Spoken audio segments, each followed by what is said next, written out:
আজ আমরা নিয়ে এসেছি বাঙালির এক অনন্য স্বাদের একটি রেসিপি, আলুর ঘন্ট, যা কাতলা মাছের মাথা আর আলুর অসাধারণ মেলবন্ধনে তৈরি।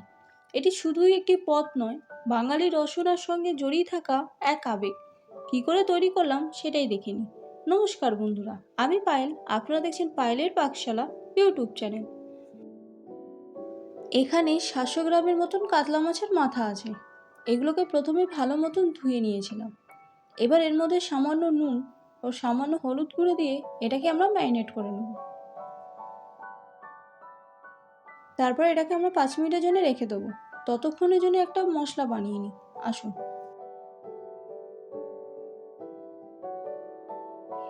এবার এই ফ্রাই প্যানের মধ্যে দিয়ে দিচ্ছি 1 চামচ গোটা জিরে, 1 চামচ গোটা মৌরি, 1 চামচ গোটা ধনে আর হাফ চামচের মতন গোলমরিচ। এবার এটাকে নাড়াচাড়া করে 2-3 মিনিটের মতন এটাকে ড্রাই রোস্ট করে নেব, মিডিয়াম টু লো ফ্লেমে। মশলাটা আমাদের ড্রাই রোস্ট হয়ে গেছে। এবার এটাকে ঠান্ডা করে নিয়ে মিক্সিতে গুঁড়ো করে নেব। এবার আমরা মাছের মাথাগুলোকে ভেজে নেব। তাই জন্য এই কড়াইয়ের মধ্যে দিয়ে দিলাম 75 গ্রামের মতন সর্ষের তেল। তেল আমাদের গরম হয়ে গেছে। এবার আমরা মাথাগুলোকে ভেজে নিই। এখানে আমাদের মাথাগুলো ভাজতে থাক, ততক্ষণ আমরা একটা গুরুত্বপূর্ণ কাজ করে নিই। আসুন। এখানে আমি 4টে আলুকে সেদ্ধ করে নিয়েছি। এগুলোর খোসা ছাড়িয়ে নিয়ে ছোট ছোট করে টুকরো করে নেব, ঠিক এইরকমভাবে।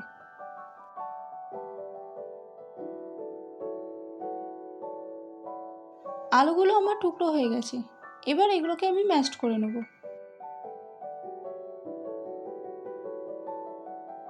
খুব ভালো মতন এগুলোকে আমি ম্যাশড করে নেব, যাতে এর মধ্যে কোনো গুটলি না থেকে থাকে।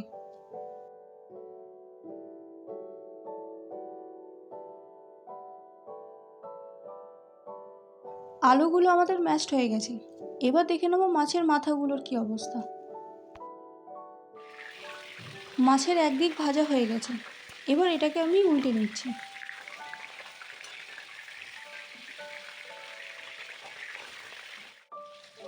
মাছের 2 দিকই আমার ভাজা হয়ে গেছে। এবার এটাকে আমরা তুলে নেব। এই মাছের মাথাগুলোকে একটু কড়া করেই আমাদের ভাজতে হবে। আবারও আমরা বাকি মাছগুলোকেও ঠিক একইভাবে কড়া করে ভেজে তুলে নেব।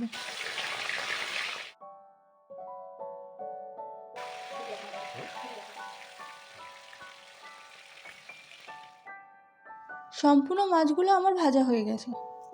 এবারে মাছ ভাজা কড়াইতেই ফোড়নের জন্য দিয়ে দেবো 2টো তেজপাতা, গোটা গরম মশলা ও 2টো শুকনো লঙ্কা। এবারে ফোড়নটাকে নাড়াচাড়া করে নিয়েই দিয়ে দেবো স্লাইস করে কেটে রাখা 3টে পেঁয়াজ। এখানে মাঝারি সাইজে 3টে পেঁয়াজ আছে। এই পেঁয়াজটাকেও আমরা নাড়াচাড়া করে হালকা গোল্ডেন ব্রাউন করে ভেজে নেব।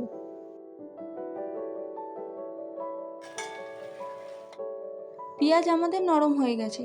এবার দিয়ে দিচ্ছি আদা রসুন ও কাঁচা লঙ্কা বাটা। এখানে আদা রসুন ও কাঁচা লঙ্কা বাটার পরিমাণ একটু বেশি আছে। 8-9 কোয়ার মতন রসুন, 1 ইঞ্চির মতন আদা ও 4-5টা কাঁচা লঙ্কাকে দিয়ে পেস্ট করে নিয়েছি। এবার এই আদা রসুনকে ভালো মতন মিশিয়ে নিয়ে কষিয়ে নেব। এর কাঁচা গন্ধ আমরা কাটিয়ে নেব। আদা রসুনের কাঁচা গন্ধ আমাদের কেটে গেছে। এবার দিয়ে দেবো কিছু গুঁড়ো মশলাগুলো, যেমন 1 চামচ হলুদ গুঁড়ো, 1 চামচ জিরের গুঁড়ো, 1.5 চামচের মতন ধনের গুঁড়ো আর ঝালের জন্য 1 চামচ লাল লঙ্কার গুঁড়ো। এবার সম্পূর্ণ গুঁড়ো মশলাগুলোকে মশলার সাথে ভালো মতন মিশিয়ে নিয়ে কষিয়ে নেব।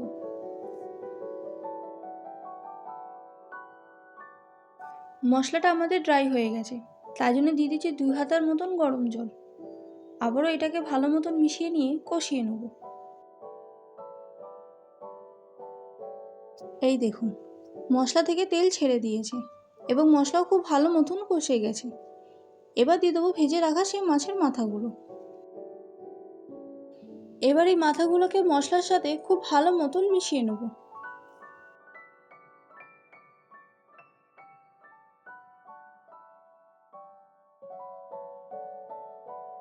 এবার ওপর থেকে দিয়ে দিচ্ছি 3 হাতার মতন গরম জল।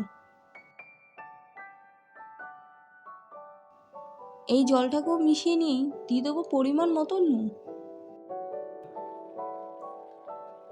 এই নুনটাকেও খুব ভালো মতন মিশিয়ে নেব।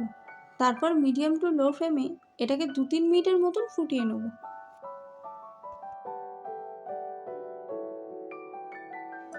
এই মাছের মাথাটাকে মশলার সাথে 2-3 মিনিটের মতন আমরা ফুটিয়ে নিয়েছি।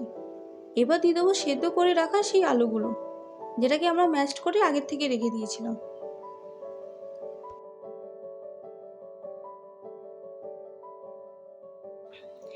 এবার এই আলুটাকেও মাছের মাথা ও মশলার সাথে খুব ভালো মতন মিশিয়ে নেব সময় ধরে।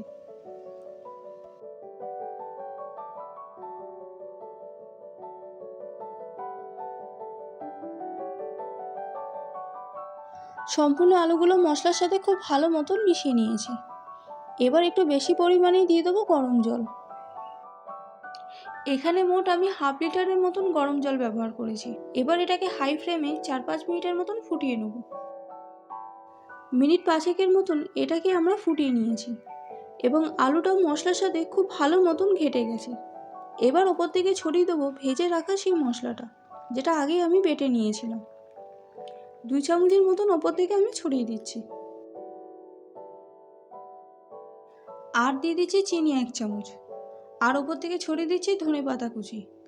এই 3টে উপকরণকে মিশিয়ে নিলেই রেডি হয়ে গেল আজকের এই রেসিপি, মাছের মাথা দিয়ে আলুর ঘন্ট। তারপর গ্যাসের ফ্লেম অফ করে এটাকে আমরা 5 মিনিটের জন্য স্ট্যান্ডিং টাইমে রেখে দেবো। তারপর গরম ভাত বা রুটির সাথে পরিবেশন করব। ভিডিওটি কেমন লাগলো অবশ্যই জানিয়েন। আবারও দেখা হবে আপনাদের সাথে অন্য কোনো রেসিপিতে। ততক্ষণের জন্য আসি, নমস্কার।